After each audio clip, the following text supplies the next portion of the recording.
ఉదాహరణకి తెలుగుదేశం పార్టీ ఎంత దౌర్భాగ్యంగా పనిచేస్తుందనడానికి Lankelapalem bridge railway under bridge కావాలంటే ఒక లెటర్ పెట్టాలి. 0 అవర్లో మన ఎంపీ అవంతి శ్రీనివాస్ గారు ఒక లెటర్ పెట్టాలి. అయ్యా కొడక లంకెలపాలెంలో ఒక రైల్వే అండర్ బ్రిడ్జ్ కావాలి, దానికి ఇంత బడ్జెట్ కావాలి, ఒక లెటరే. అది 0 అవర్లో పెడితే పార్లమెంట్లో వాళ్ళు పాస్ చేస్తారు, వాళ్ళు ఇస్తారు.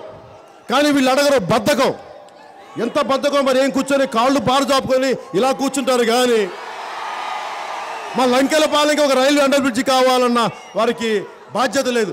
మళ్ళీ రైల్వే అండర్ బ్రిడ్జ్ నిర్మించలేరు వీళ్ళు. రైల్వే విశాఖ రైల్వే జోన్ కోసం పోరాటం చేస్తా ఉన్నారు. ఏం మాట్లాడతాం వీళ్ళతోటి? ఉత్తరాంధ్రను పీడించే సమస్యలు 2. ఒకటి, ఉత్తరాంధ్రలో వలసలాగాలి. అనంతపురం లాగా కరువు కాటకాలున్న ప్రాంతం కాదు, పచ్చడి ప్రాంతం. ఏ మూల చూసినా మనకి కోనసీమను తలపంపించే ప్రాంతం. అలాంటి గొప్ప ప్రాంతంలో వలసలు ఎందుకు వెళ్ళిపోతాయి? ప్రజలు ఎందుకు వలసలు వెళ్ళిపోవాలి? ఇక్కడి నుంచి శ్రీకాకుళం నుంచి మన దాకా. దీనికి అర్థం, దీనికి కారణం ఆస్తులు దోచేయడానికి. ఇప్పుడు చూశారు కదా, ముదుపాక్ గ్రామంలో 953 ఎకరాలని మీరు అడ్డదోళ్ళు దోచేసి రాత్రికి రాత్రి రోడ్లేసి పాపం కష్టపడి గడ్డల్లో నుంచి నీళ్లు తెచ్చుకొని చిన్న మొక్కల నుంచి పెంచి మానులైన తర్వాత నిర్దాక్షిణ్యంగా దౌర్జన్యంగా మీరు మొక్కల్ని పొక్కలేనల ద్వారా కొట్టేసి రోడ్ల మీద పడేశారు పక్కన. ఎవరు మాట్లాడతారు దీనికి? వైఎస్ఆర్సీపీ నాయకులు మాట్లాడరు. ఎందుకంటే దాంట్లో కూడా వాళ్ళకి భాగం కావాలి. వాళ్ళు మాట్లాడరు. నన్ను ముఖ్యమంత్రిని చేయని అప్పుడు మాట్లాడుతూ ఉంటారు. వాళ్ళేమో చట్టసభలో వాళ్ళు అసెంబ్లీ సెషన్స్ పెట్టరు. ప్రతిదీ నన్ను ముఖ్యమంత్రి చేయి, అప్పుడే అన్ని సమస్యలు తీస్తూ ఉంటే, ఒకవేళ మీరు ముఖ్యమంత్రి కాకపోతే అప్పుడు సమస్యలు తీర్చరా? ఒక రాజకీయ పార్టీ బాధ్యత సమస్యల్ని ముందు మాట్లాడటం, పరిష్కారం ఉంచేలా మార్గాలు వెతకడం.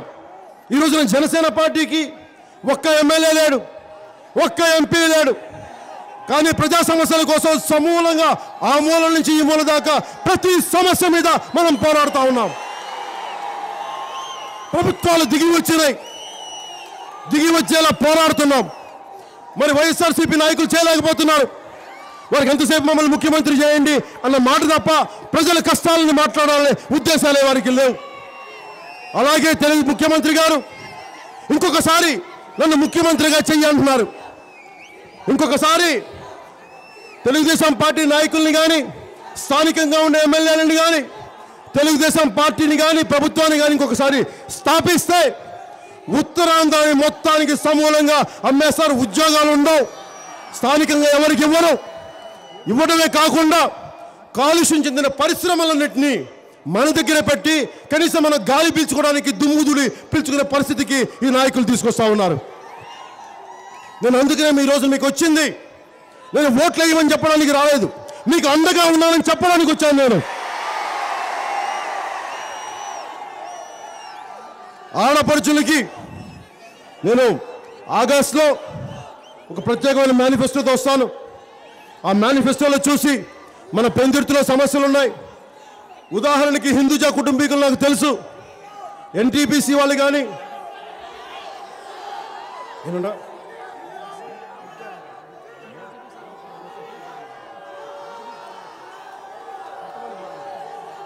ఏంటండి వీడియో నచ్చిందా?